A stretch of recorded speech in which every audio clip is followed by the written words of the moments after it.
আসসালামু আলাইকুম প্রিয় ভাই ও বোনেরা, আশা করি আল্লাহর রহমতে সবাই ভালো আছেন। আজকে আমরা এমন একটি গুরুত্বপূর্ণ বিষয় নিয়ে কথা বলবো যেটা প্রতিটি মা বাবার জানা খুবই দরকার। আর সেই বিষয়টি হলো ইসলামিকভাবে বাচ্চাদের শরীর কিভাবে সুস্থ রাখা যায়। বন্ধুরা, একটা সুস্থ সন্তান আল্লাহর অনেক বড় নিয়ামত, কিন্তু এখনকার সময়ে অনেক বাচ্চা ছোট বয়সেই অসুস্থ হয়ে যাচ্ছে। কারো শরীর দুর্বল, কেউ ঠিকমতো খায় না, কেউ আবার সারাদিন মোবাইল নিয়ে ব্যস্ত থাকে। কিন্তু ইসলাম আমাদের এমন সুন্দর কিছু নিয়ম শিখিয়েছে যেগুলো মেনে চললে বাচ্চারা ইনশাল্লাহ সুস্থ ও শক্তিশালী হতে পারে। সবার প্রথমে যেটা দরকার সেটা হলো ভালো খাবার।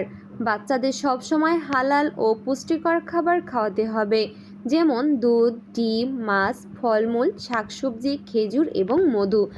বিশেষ করে মধু এবং কালো জিরা শরীরের জন্য অনেক উপকারী।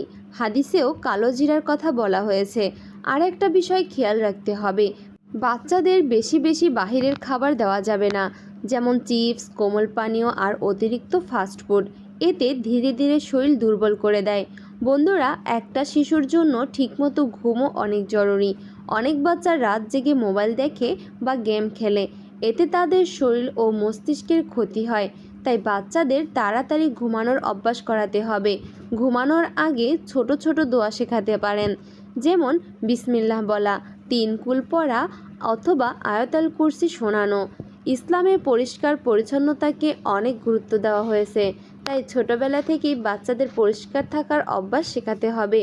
খাওয়ার আগে হাত ধোয়া, প্রতিদিন গোসল করা, দাঁত ব্রাশ করা এগুলো খুবই গুরুত্বপূর্ণ। পরিষ্কার থাকলে অনেক রোগ থেকেও বাঁচা যায়। বন্ধুরা, এখনকার অনেক বাচ্চা খেলাধুলা করে না, সারাদিন মোবাইল বা টিভির সামনে বসে থাকে। এতে শরীর দুর্বল হয়ে যায়। তাই বাচ্চাদের খেলতে দিন।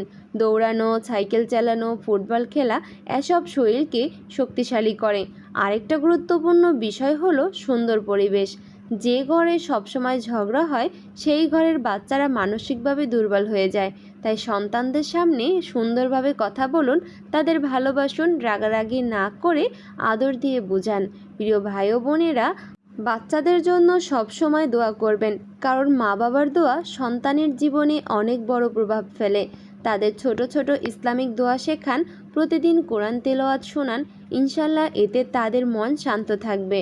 সবশেষে একটা কথাই বলবো, সন্তান আল্লাহর আমানত, তাই তাদের শরীর ও মন সুস্থ রাখা আমাদের দায়িত্ব।